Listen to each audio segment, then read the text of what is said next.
Yes. I think I spotted a weakness in your cosmological argument. All right.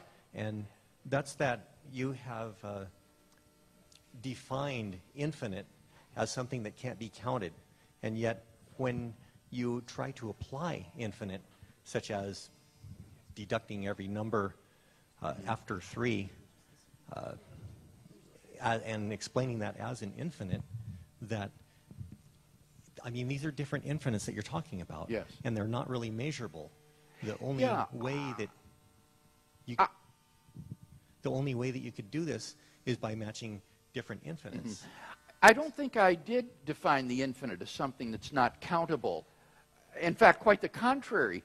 In set theory, sets which have an actually infinite number of members that can be put in a one-to-one relationship with the natural numbers are countable. It's called a denumerable infinite.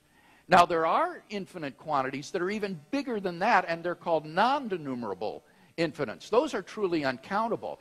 But all I'm talking about tonight are denumerable infinites, infinites that would be would be a collection that has the same number of members in it that the series of natural numbers does.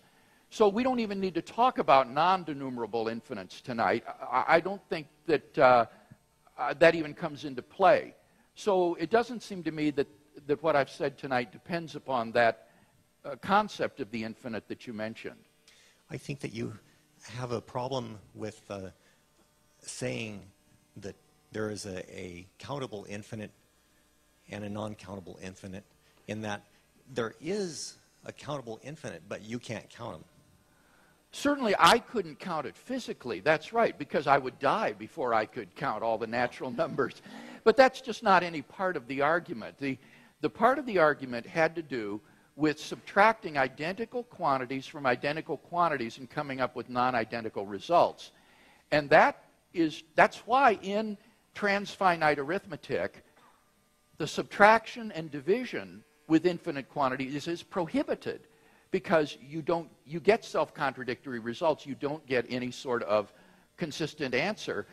But the difficulty is, in reality, you can do that. If I had an infinite number of coins, I could take away some of them. So it seems to me that this illustrates very powerfully that, in fact, infinity is a legitimate, consistent concept, given its rules, for use in mathematics, but that it can't be put into the real world. You can talk about it on paper, but you can't translate it into reality, a reality of coins and beads and seeds and people and things of that sort.